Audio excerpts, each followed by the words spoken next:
Reka ngusuhuze cyane wowe ukunda kudukurikirana aho uherereye hose. Ikiganza cyiza cy'Imana kibe ku buzima bwawe, kandi ndagira ngo ngusabire ijuru rikwiyereke, ijuru rikwitamururire, rikomora inguma, rikomora amateka mabi waba warahuye nayo. Ndakwiyegereje muri kano kanya k'ijambo ry'Imana. Reka dusenge. Father, we thank you for this time. Uhabwe icyubahiro ko utwemereye yuko tuganira ku ijambo ryawe.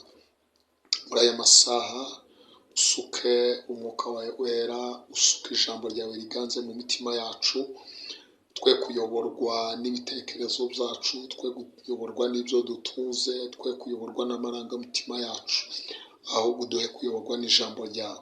Ijambo ryawe rituyobore inzira yo gukiranuka, kuko umwanditsi wa Zaburi yavuze ngo utuyobore inzira yo gukiranuka ku bw'izina ryawe. Uhabwe icyubahiro kunyumvisha mu izina ry'umwami wacu Yesu, amen. Imana ibahereze umugisha cyane. Amazina ni Evangelist Daniel Gitangaza. Ushimire cyane wowe ukunda gukurikirana ijambo ry'Imana. Ndasoma icyanditswe kimwe, Ezekiel 37 umurongo waho wa 3. Aravuga ngo maze arambwira ati, mwana w'umuntu, mbese aya magufwa yabasha gusubira kubaho?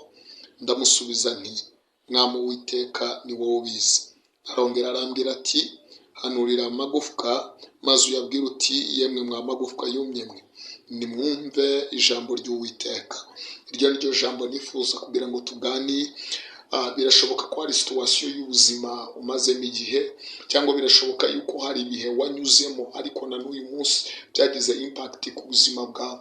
Iyo utekereje gukora ikintu bigusubiza inyuma, iyo utekereje gutera intambwe bigusubiza inyuma, iyo utekereje kugira icyo wageraho bigusubiza inyuma. Ariko ndagira ngo nkubwire muvandimwe, nkubwire mwene data wowe untegereye amatwi, ukwiriye kwiyambura icyo kintu ukambara undi muntu wa nyawe. Birashoboka ko Satani yakunyaza umugisha, wakabaye warateye imbere ariko Satani yakunyaza uwo mugisha. Wakabaye warubatse inzu yawe ariko Satani yakunyaza uwo mugisha. Wakabaye warubatse urugo ariko Satani yakunyaza uwo mugisha. Wakabaye warateye intambwe ariko Satani yakunyaza uwo mugisha.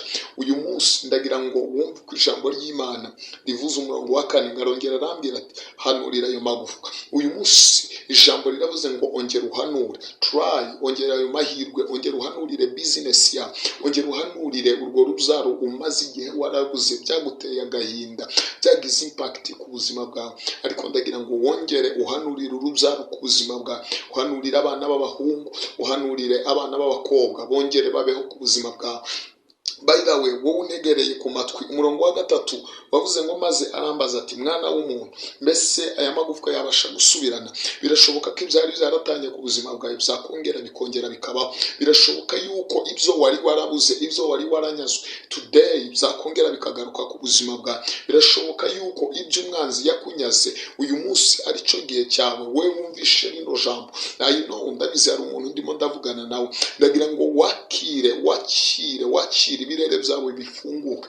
Ibyo wari waranyazwe byongere bigaruke ku buzima bwawe. Imiryango yawe yari yarifunze yongere ifunguke ku buzima bwawe. Let me tell you my people, ntukwiriye gutwarwa n'ibihe, ntukwiriye ibihe ntibikwiriye kukumara imbaraga z'umutima. Kubera iki? Uri umunyembaraga, uri umuntu Imana yironkeye. Yaravuze ngo nihabeho umuntu ase natwe agira ishusho nk'iyacu. Bivuze ngo uri umuntu w'Imana, uri umuntu usa n'Imana. Ntabwo nitaye kuri inzobe cyangwa uri igikara uko waba usa kose, uri umuntu w'Imana, uri mu ishusho y'Imana. Niyo mpamvu Bibiliya iravuze ngo arongera arambwira ati, uyu munsi urongeye urabwirwa, uyu munsi urongeye urategetswe, hanurira ibyo byawe byari byaragiye, hanurira icyo cyawe wari warabuze mu biganza byawe. Washatse permission nyinshi ntibyakunda, ongera ugerageze. Sometimes tugira imyuka ya karande. Uyu umuntu agiye gukorera perime irakubwira ngo nukuri ntuzayibona, mubi wanyu ninde wigeze utwara. Tugira imyuka ya karande.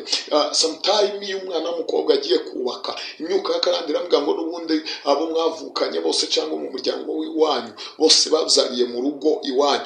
Iyo myuka ikaba attracted ku buzima bwacu. Ariko ndagira ngo nkubwire, uyu munsi wa none ijuru ikumanukire, iyo myuka yari ifashe uruhare runini ku buzima bwawe ikurekure, wakira ubundi buzima bushasha, wakira ubuzima bw'umunezero, wakira ubuzima bushasha, nawe unezerwe nk'abandi byakubera, nawe urebe kuri vision yawe, urebe kuri dreams zawe, urebe kuri destiny yawe. Kubera iki? Kubera ko satani yari yaragupfutse amaso, ariko uyu munsi ijuru riragupfukuye. Ongera upfukuke ku maso, uhanurira ibyawe byongere bibeho, uhanurira icyo wifuza cyongere kibeho, uhanurira ibyo wari waranyazwe byongere bibeho. Birashoboka ko wacuruje ugahomba, uyu munsi ongera uhanure, ijuru rikwiyereke. Birashoboka yuko hari intambwe wagerageje gutera bikaba fail, ariko today try again, ongera ubigerageze, kubera ko ijuru rimanukiye gukora ku buzima bwawe. Ndabizi hari umuntu ndimo ndavugana nawe, dushobora kuba turimo turavugana uri mu modoka, dushobora kuba turimo turavugana uri mu muhanda, ariko ndagira ngo nkubwire ngo ubwo buzima bwose wanyuzemo bwagusubizaga inyuma, bwatumaga udatera intambwe, Imana ibikwibagize igutangiza ubundi buzima busha. Ndagira ngo dusengane Imana, wowe nkurikiye, ndabizara abantu banegereye n'ukuri, ndagira ngo dusengane Imana. Father, we thank you, nuhabwe icubahiro. Turakwingize Mana nyir'ijuru, turakwingize Mana nyir'ijuru. Hari ibyo duhanuriye ku buzima bwacu ngo byongere bisubire kubaho, hari ibyo duhanuriye ubuzima bwacu ngo byongere bisubire kubona ubuzima, hari ibyo duhanuriye ku buzima bwacu ibyari byarasinziriye ngo bikanguke, hari ibyo duhanuye ku buzima bwacu ibyari byaraburiwe irengero zongere bigaruka. Turabihanuriye mu izina rya Yesu Kristo, ijuru rimanuke rikore ku buzima bwacu, ritwibagize amateka mabi yahahise, ahubwo riduha ubundi buzima, ritwibagize intambara twanyuzemo, ritwibagize ibigeragezo twanyuzemo, ahubwo ritwinjize muri destiny, ahubwo ritwinjize mu nzozi zacu mu izina rya Yesu Kristo. Ijuru rimanuke ryiyerekane mu izina ry'umwami wacu Yesu, amen. Imana ibaheze umugisha. Shalom.